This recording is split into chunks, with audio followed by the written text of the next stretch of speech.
வணக்கம். கார்ப்பரேட் நிறுவனங்களோட நிதி அறிக்கைகளை புரிஞ்சுக்கிறது கொஞ்சம் கஷ்டம்னு நினைக்கிறீங்களா?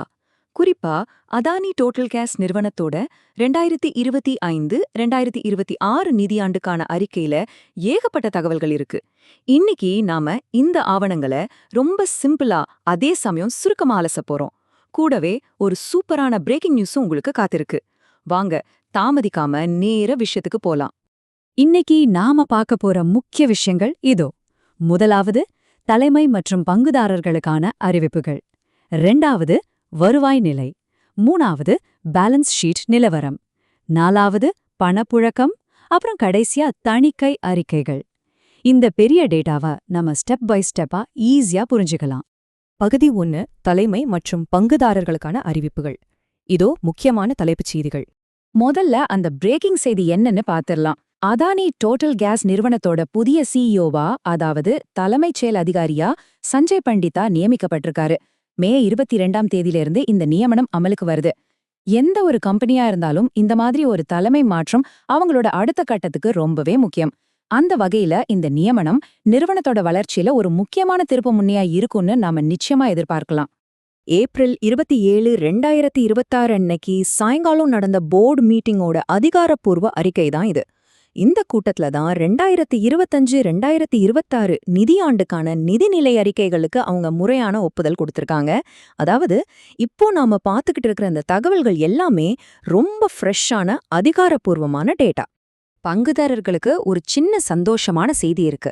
நிறுவனத்தோட இயக்குனர் குழு ஒவ்வொரு ஈக்விட்டி பங்குக்கும் 25 காசுகள் ஃபைனல் டிவிடெண்டா கொடுக்க பரிந்துரை பண்ணிருக்காங்க. இதுக்காக ஜூன் 12ஆம் தேதிய ரெக்கார்ட் டேட்டா ஃபிக்ஸ் பண்ணிருக்காங்க. இது முதலீட்டாளர்களுக்கு கிடைக்கிற ஒரு சின்ன ஆனா முக்கியமான பெனிஃபிட் அப்படின்னே சொல்லலாம். இப்போ பகுதி 2, நிறுவனத்தோட வருவாய் நிலை. அவங்களோட இன்கம் ஸ்டேட்மெண்ட்டை கொஞ்சம் டீட்டெயிலா அனலைஸ் பண்ணலாம். நிறுவனத்தோட வருமானம் எப்படி இருக்குன்னு கொஞ்சம் ஆழமா பார்க்கலாமா? 2025ல 5411 கோடியா இருந்த அவங்களோட வருவாய் 2026ல 6408 கோடியா தாரமாரா உயர்ந்திருக்கு. பாத்தீங்களா? ஒரே வருஷத்துல இது ஒரு பிரம்மாண்டமான வளர்ச்சி. நிறுவனத்தோட பிசினஸ் ரொம்ப ஆரோக்கியமா விரிவடைஞ்சிருக்கு அப்படிங்கறத இந்த நம்பர்ஸ் நமக்கு தெளிவா காட்டுது. சரி, வருவாய் அதிகரிச்சிருக்கு. ஆனா செலவுகள் எப்படி இருக்கு? வருவாய் 6408 கோடியா உயர்ந்த அதே நேரத்துல செலவுகளும் 5586 கோடியா அதிகரிச்சிருக்கு. இது ஏன் தெரியுமா? இயற்கை எரிவாயு அப்புறம் வர்த்தக பொருட்களுக்கான செலவுகள் அதிகரிச்சதுதான் இதுக்கு முக்கியமான காரணம். கம்பெனியோட வருவாய் கூடும்போது அதற்கான அடிப்படை பிசினஸ் செலவுகளும் அதே விகிதத்துல உயர்வது ரொம்ப சாதாரணமான ஒரு விஷயம் தானே.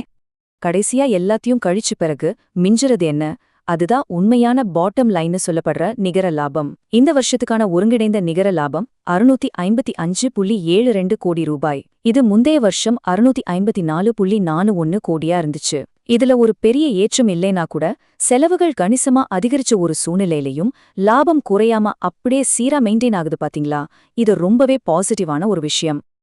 அடுத்ததா பகுதி 3, பேலன்ஸ் ஷீட் நிலவரம். அதாவது சொத்துகள் மற்றும் பொறுப்புகளை பத்தின ஒரு பார்வை.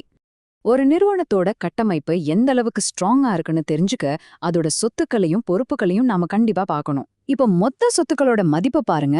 2025ல 7664 கோடியில இருந்து 2026ல 9548 கோடியா ஒரு மிகப்பெரிய ஜம்ப். இதை எல்லாம் குறிக்குதுன்னா நிறுவனம் தன்னோட உள்கட்டமைப்பை ரொம்ப தீவிரமா விரிவுபடுத்துது, அதோட ஒட்டுமொத்த மதிப்பையும் பெருக்கிக்கிட்டு வருது அப்படிங்கிறதுக்கான ஒரு தெளிவான அறிகுறி தான் இது. இவ்ளோ பெரிய சொத்துக்களை நிறுவனம் எப்படி மேனேஜ் பண்றாங்க? இதுக்கான ஃபண்டிங் எங்கிருந்து வருது? அத பாத்தீங்கன்னா மொத்த ஈக்விட்டி 4864 கோடியா ரொம்ப ஸ்ட்ராங்கா இருக்கு. நீண்ட கால கடன்கள் 2453 கோடியாவும் குறுகிய கால கடன்கள் 2230 கோடியாவும் இருக்கு. இதுல இருந்து நம்ம என்ன புரிஞ்சுக்கலாம்னா, கடன்களை விட நிறுவனத்தோட சொந்த மூலதனமே ரொம்ப அதிகமா இருக்கு. இது ஒரு நல்ல ஹெல்தியான பேலன்ஸ் ஷீட்டுக்கான அடையாளம். பகுதி 4, பணப்புழக்கம், அதாவது கேஷ் ஃப்ளோ பிரேக் டவுன். பணம் எங்க போகுதுன்னு கொஞ்சம் தேடி பார்க்கலாம் வாங்க. கேஷ் ஃப்ளோ ஸ்டேட்மெண்ட்னாலே கொஞ்சம் கன்ஃபியூசிங்கா இருக்குன்னு நினைப்போம்.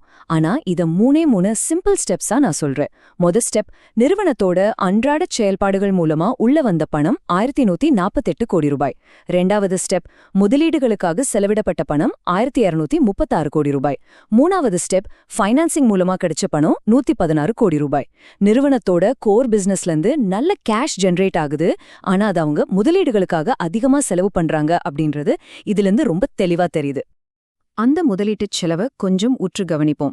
சொத்துகள், ஆலைகள் மற்றும் உபகரணங்களுக்காக மட்டுமே 987 கோடி ரூபாய் செலவு பண்ணிருக்காங்க. இது ரொம்பவே பெரிய அளவிலான மூலதன செலவு. கேஷ் ஃப்ளோல இது வெளியேற்றமா தெரிஞ்சாலும் லாங் டேர்ம்ல பார்க்கும்போது இது ஒரு அருமையான அறிகுறி. ஏன்னா தன்னோட உள்கட்டமைப்பை தீவிரமா விரிவுபடுத்துறதுக்காகவே நிறுவனம் இந்த புதிய சொத்துக்களை வாங்குது. இத்தனை வரவு செலவுகளுக்கு பிறகும் வருஷத்தோட கடைசியில நிகர ரொக்க இருப்பு 29 கோடி ரூபாய் அதிகரிச்சிருக்கு. அந்த 3 மாபெரும் கேஷ் ஃப்ளோ தூண்கள் ஒன்னா சேர்ந்து இந்த வருஷத்துக்கு ஒரு பாசிட்டிவான கேஷ் கெயினை தான் கொடுத்திருக்கு அப்படிங்கறத இந்த நம்பர் நமக்கு கன்ஃபார்ம் பண்ணுது. பகுதி 5. தணிக்கைகள் மற்றும் நுணுக்கமான குறிப்புகள். ஆவணங்கள்ல இருக்கிற அந்த சின்ன ஃபைன் பிரிண்ட படிக்கிறது ரொம்பவே அவசியம். தணிக்கையாளர்கள் என்ன சொல்றாங்க நேரடியா பார்த்துருவோம்.